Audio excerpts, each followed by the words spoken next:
you ever wonder if we're alone in the universe? If we'll ever be able to explore the vast cosmos and find intelligent life? Don't you mean other intelligent life? Nope. Well, if these two are any indication, we'd be hopelessly outgunned if we ever did stumble across aliens. Or they find us. These extraterrestrial beings are nearly unmatched by any foe on Earth. Their sheer destructive power and ability to heal from any wound have surely spelled the end for humanity if not for one regular guy conveniently having the greatest firepower on Earth at their disposal. Deoxys, the DNA Pokemon. And Lord Boros, the dominator of the universe. I'm Demon and he's Archer. And it's our job to analyze these characters to their fullest, covering their feats and faults to find out who would win when these two fictional characters collide. We covered the Pokemon world before and how crazy some of the creatures in it can get. There's a ghost teacup now. Cool! But things get even weirder when you look beyond into the cosmos. Creatures from other dimensions, gods that live above us. And aliens! Yes, even aliens. Like today's combatant, the psychic-type powerhouse, the DNA Pokemon Deoxys.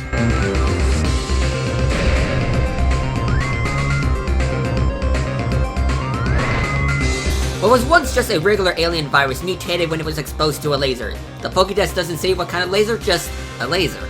It mutated and landed on the Earth in a meteor. That's really all the origin there is to go over.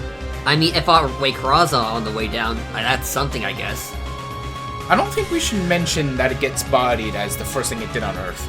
Next character we're covering is Boros. Touché. Touché?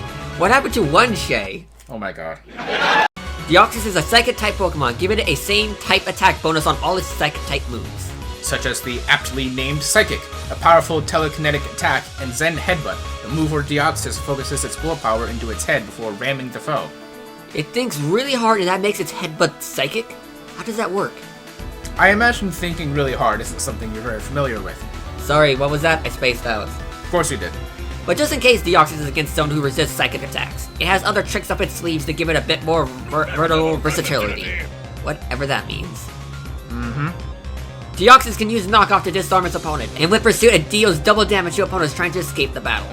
Nightshade deals damage to the opponent equal to Deoxys' current level, however that's supposed to work. I don't get how planet is conveyed as a number. And with Hyper Beam, it unleashes an incredibly powerful blast of energy, though it's left tired and unable to act for a short period of time. Only if it hits though. If it misses or gets blocked, Deoxys is still good to go. Somehow. Deoxys doesn't solely rely on damaging moves to aid it in combat though. What use is having all this power if it can't last long enough to use any of it? Cosmic Power lets Deoxys absorb a mystical power from space that boosts its defense and special defense. And with Psycho Shift, it uses the power of suggestion to make Demon a bearable co-host. Not happening, buddy. Yeah, I know.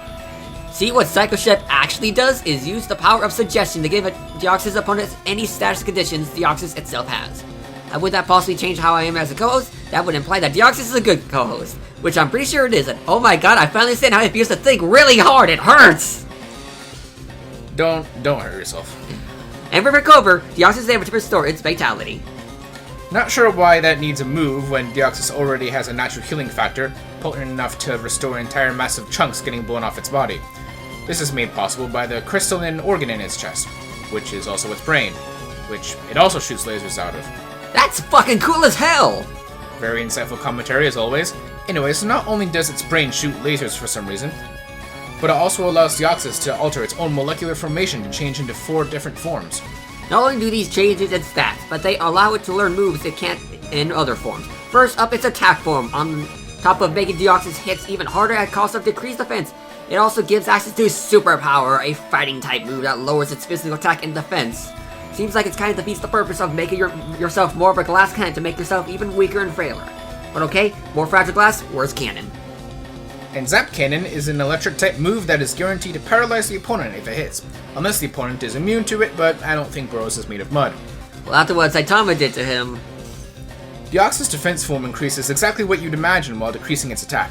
In aid to its defensive abilities, it learns Iron Defense to increase its defense against physical attacks, and can use Counter and Mirror Coat to deflect physical and special attacks back against its opponent with double the power. Also, it can use Amnesia to increase its special defense. Oh, okay, hold on, what? It is a Psychic type. why would it make itself dumber to give itself any sort of boost? That seems kind of counterproductive to the design of a Pokemon that's literally a single type, and that type is solely meant to be really smart. Speaking of counterproductive design choices, the final form we have to go over is Speed Form. It trades off attack for a huge increase in speed, as well as minor increases in defense. Because it makes total sense that when you want to guarantee you're going to attack first, you want to make sure your attacks are weaker. You gotta make sure you're tougher too, so that you can survive attacks from people you could have killed by now. Speed Form allows Deoxys to use Double Team to create after images that make it more difficult to hit, and Extreme Speed, which almost guarantees that Deoxys will land the first hit by ramming into its opponent so fast that it becomes invisible to the human eye. Well, in all of its forms, Deoxys is still capable of using its strongest move, Psycho Boost. This is an all-out attack using all of Deoxys' second power, and Deoxys has a lot of that. Deoxys was able to contribute to holding back the Tree of Life from plummeting into the sun alongside Mega Rayquaza and Mega Mewtwo Y, requiring a total energy exceeding 50 zetatons of TNT. Though, given that it's fought closely with their base forms, it's unlikely it was putting in as much as the others. Even so, Deoxys on its own was able to control the Grand Delta Meteor, which was stated to be able to wipe out the entire planet. And Deoxys was able to survive being in the epicenter as Mega Rayquaza smashed right through it. It can't fully scale to the Mega Evolved Legendaries, but it can at least take a hit from them. And despite losing to both Rayquaza and Mewtwo separately in their base forms, it was still able to hold its own and even has beaten them on occasion. Mewtwo is able to create massive storms, and Rayquaza can scare off other legendaries like Groudon and Kyogre, who can cause natural disasters just by waking up. Being on the same level as these creatures of legends is still very impressive, especially since Deoxys isn't technically even a legendary, it's a mythical. Arceus is a mythical demon. That title doesn't mean much in terms of scaling. Deoxys is incredibly powerful, but not without its flaws. While Psycho Boost is an incredibly powerful attack, it also lowers Deoxys' own special attack by 2 stages with each use. And while being a second type means Deoxys is especially powerful against fighting types like the legendary Urshifu, and the incredibly generic Swords of Justice, as well as poison types like the delightful Gulpin. What a base little guy. It also makes it weak to types that directly represent common fears, such as bug types like the lovely Silicune, and the significantly less lovely Cascoon, as well as ghost types like the terrifying Spectre Gengar and the spiteful Banette. Not to mention that Deoxys is completely unable to affect dark types like the suspicious imposter Zoroark with its psychic abilities. But that's why it has attacks of all types to get around those with psychic resistances, though it doesn't naturally learn that much that directly counters bug or dark types. Still, all of this should go to show why Deoxys has earned the title of the DNA Pokemon. What? That doesn't mean anything. What are you talking about? Nonsense is still nonsense no matter how much fake meaning you try and put in front of it. Damn, Archer, I just wanted to have a cool sounding final line. It didn't even sound that cool. And you just insist on keeping this going because you didn't like it. This is painful. Let's just talk about the other alien guy now. DNA Pokemon, whatever.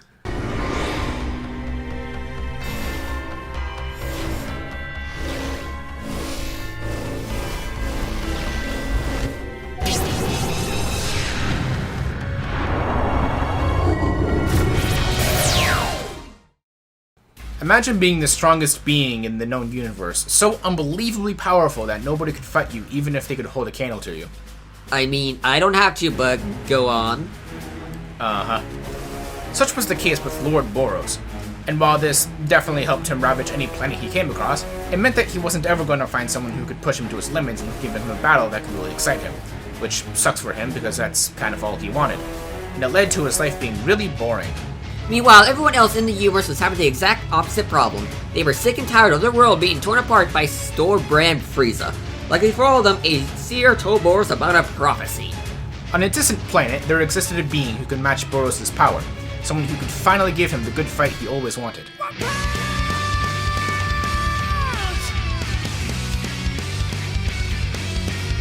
Boros' entire gang of space pirates thought it was a load of shit, only meant to send a way to give everyone else what they wanted. Boros to be literally anywhere else in the universe. But Boros didn't care. He traveled for 20 straight years in his ship until he finally arrived on Earth. Okay, wait, hold on. This Boros, the dramatizer of this supermarket. He's going around with a gang of space pirates conquering worlds, and somehow when someone says, hey, if you just keep doing this thing you're doing, eventually someone will show up that's actually going to put up a fight. First off, how exactly would that be a solution to their problem? They're just going to tell him not to stop doing the thing he's already doing. Secondly, this one-eyed goon hears some random nobody tell him to walk off into the corner of the universe and just sort of goes along with it. Why? Why?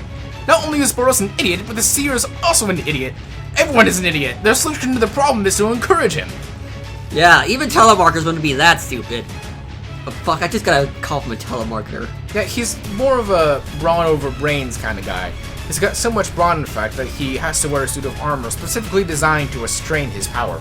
You don't get to see him do a whole lot in this armor. All he really does is show that he can sense a person's energy, but it's a fair assumption that he's still at least as powerful as his strongest minions, like Yongkanshu, who was able to throw these rocks under his increased gravity. The speed of which he threw them was calculated at relativistic, requiring a kinetic energy of over 30 gigatons of TNT, enough to wipe an island clean off the map. The armor doesn't just restrict him, of course, it's still armor. It lets him take a lot of damage without worrying about it harming his physical body. It took a full-on, normal, serious punch from Saitama to shatter this thing to pieces. Saitama's non-serious punches vary in power a lot depending on who he's fighting, but at minimum he was able to spy Goribas, who is stronger than the aforementioned Yongkanshu. And Saitama's best direct feat in his casual state was when he broke apart this giant meteor that was going to crush the city. This feat was cocked at over 10 teratons of TNT, and given that Boros was invading and intending to destroy Saitama's home planet, it's safe to say he wasn't holding back more than usual like he was fighting, say, Speed of Sound Sonic. The Virgin, Speed of Sound Sonic, the Chad, Boros. Yes, thank you Demon, once again, for your insightful commentary.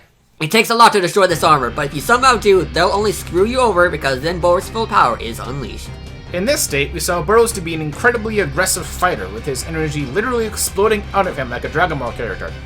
And that's not just for show, he's able to project into giant lasers with enough power to vaporize any normal being down to the bone. We just talked about how it takes enough power to wipe out a country to even get this guy to start trying, and now I'm meant to be impressed that he can vaporize a regular person? I don't think you fully heard me, the bones get vaporized too. Whoa.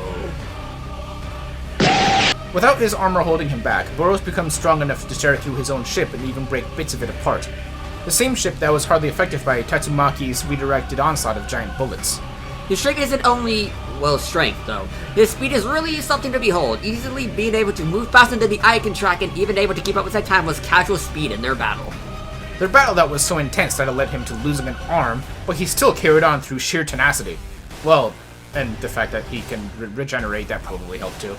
Boros doesn't have a natural passive healing factor, but by focusing his energy on whichever part of his body is destroyed, he's able to speed up the healing process to where lost limbs don't really mean anything. But he didn't even regrow his arm instantly. He still kept fighting with just one arm, probably just to prove that he could.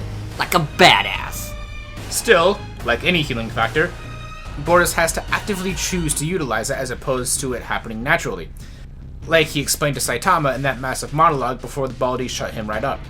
And if he's being pressured too much, that'll just screw you over, because then he can pull out his ultimate form and his full power will be unleashed.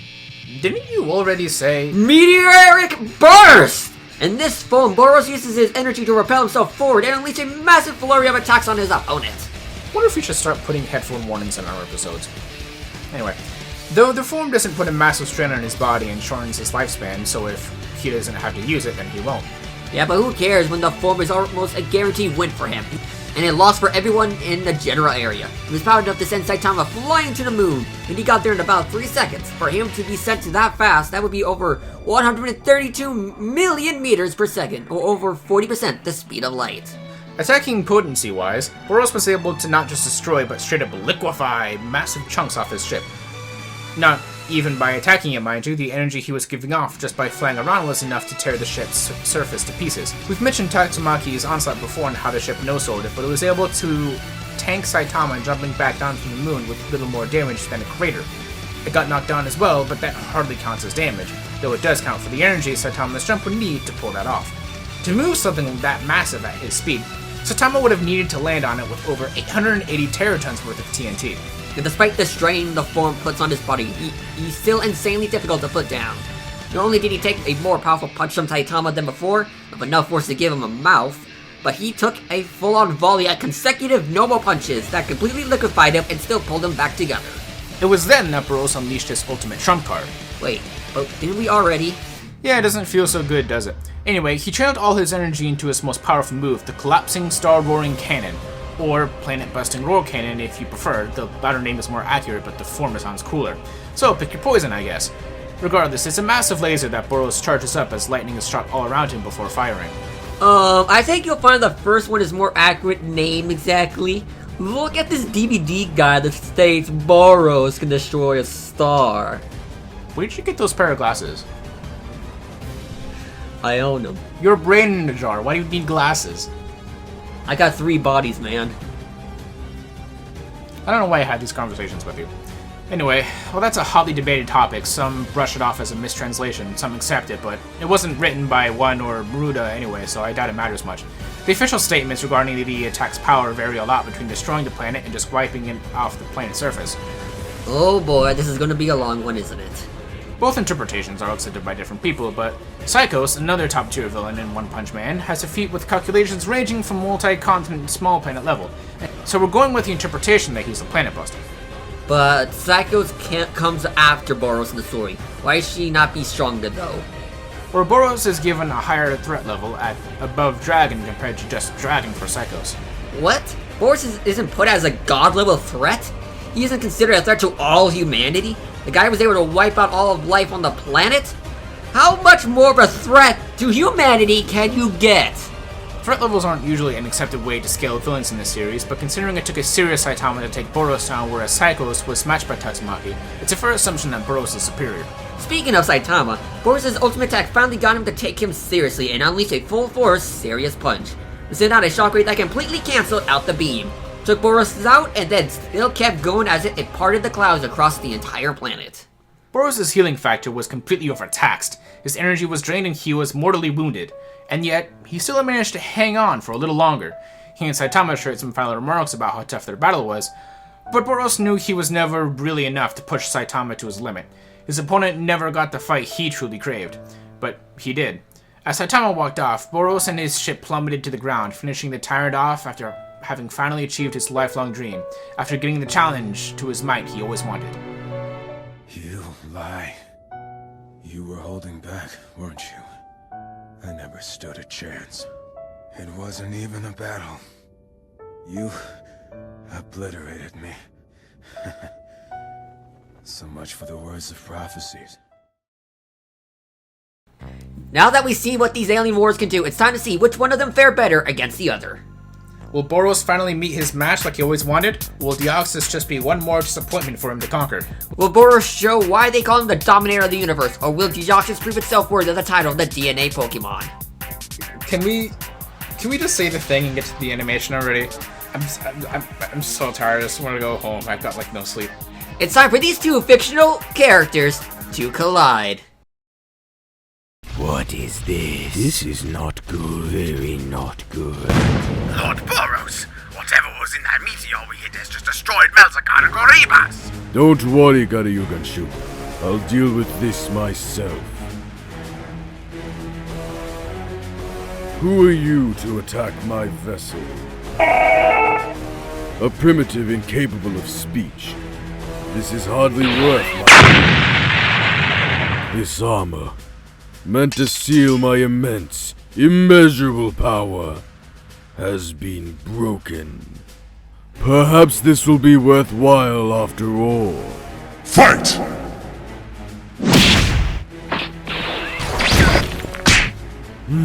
You've telekinetic powers, yet ones that pale in comparison to Garyuganshu.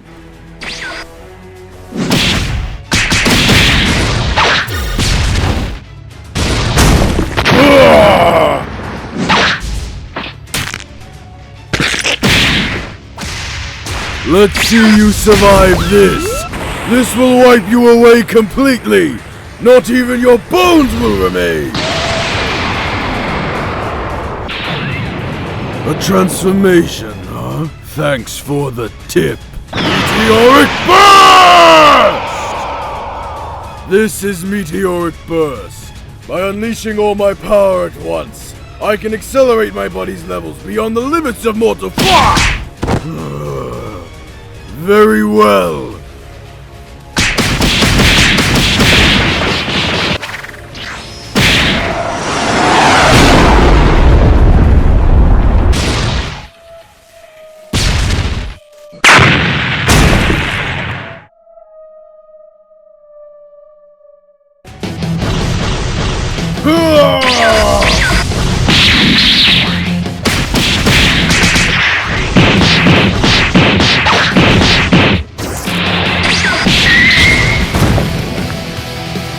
defenses will only last so long. With each blow you lose stamina, while I have no such problem.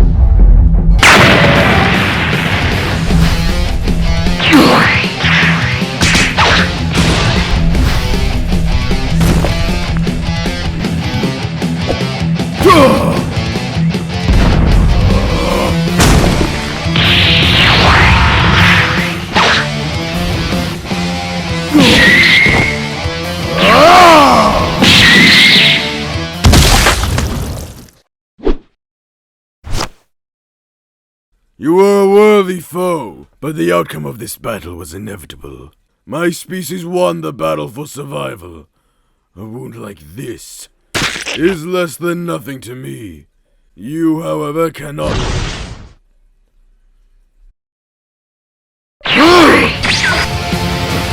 What is this trickery?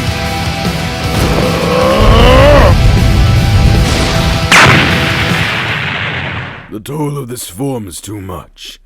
If the battle had gone on any longer, I don't know if I would have been able to withdraw. What?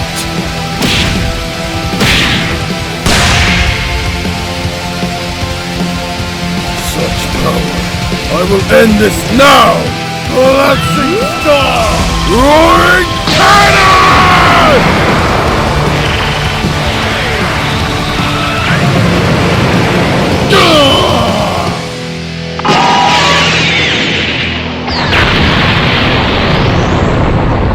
At last, a good fight.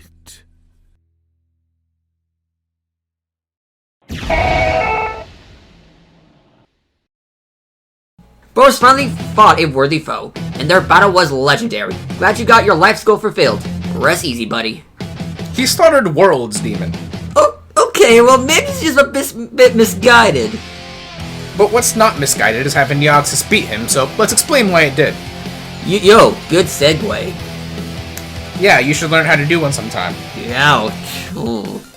So, Boros may have had better regeneration and possibly more experience, but he clearly wasn't going to keep up with Deoxys when in his armor or outside of Meteoric Burst. But factoring in the Collapsing Star Roaring Cannon... Planet Buster Roaring Cannon. Potato. Factoring in the Collapsing Star Cannon puts him on a planetary level alongside Deoxys. But Boros starts facing some problems when you factor in how far into the planet-busting tier both of them can get. For Boros to be able to overcome the gravitational binding energy of the Earth and blow it to pieces, it would require about 54 zetatons of TNT. But Deoxys' Grand Meteor Delta should be way stronger. The effect it would have upon impact was shown in the manga. And even more conservative calculators put this at nearly 100 zetatons of TNT, almost double Boros' big fuck-off laser.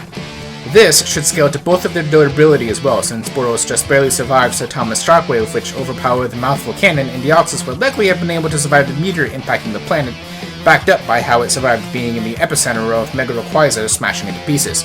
Though this doesn't mean Deoxys is on the level of Mega Rayquaza, given that both Mewtwo and Rayquaza have held their own with, and even defeated it in the past in their base forms. So it shouldn't scale to higher tier legendary stuff like Necrozma, lighting up Ultra Space, or anything involving Arceus or the Creation Trio. Speed-wise, they were fairly similar though. On the surface level, both have easily shown speeds that exceeded what the human eye can see. But going beyond that, they both have scaling that can get them into the relativistic to light speed tier. With Pokemon below Deoxys being able to dodge light-based moves like Solar Beam, and even base Mewtwo being able to dodge a barrage of Techno Blasts which are light-based, and Boros was able to briefly surprise a casual Saitama with his speed, who's more than able to keep up with characters like Gyanganshoop and Flashy Flash, who have been stated to be able to attack at near to even over light speed. So Boros can keep up in speed, but was just outgunned in the long run. Raw power isn't the only reason Deoxys takes it. Let's assume their maximum power is equal for a second. Deoxys still has all of its power available at all times, while Boros has to gradually ascend to power over the course of the battle. He starts out actively restricting himself with the armor, and then his full power is a trump card held until he actually needs to use it. and the Who Cares cannon is a last resort even for that form. So the chances for him to be able to last long enough to use it are very slim. And even then, if he can use it, he only gets one shot. It's something he has to charge and put all his energy into, so if it misses or Deoxys survives it, Boros would be completely drained and Deoxys would be able to take the win there and then. And even putting that aside and just equalizing stats outright, Deoxys' versatility would still be able to give him the win. Boros' regeneration has shown to repair his body to much greater extent than Deoxys, but Deoxys can also learn Recover, which replenishes its stamina, and Deoxys is the only one of the two who can alter their stats, buffing itself with moves like Cosmic Power, Iron Defense, Amnesia, and Double Team, while nerfing Boros with moves like Leer, and Psychic, rebounding his attacks with Mirror Coat and Counter, and paralyzing him with Zap Cannon. Boros certainly put up a good fight, but Deoxys' sheer versatility and overwhelming power proved too much for him to handle in the end. Finally, he had met his match. Deoxys really showed us why it deserved to be the DNA Pokemon. Oh, hey, wait, Arch, where are you going? Yeah, no, see ya. See you in the next episode. The winner is Deoxys? Next time on Fictional Characters Collide.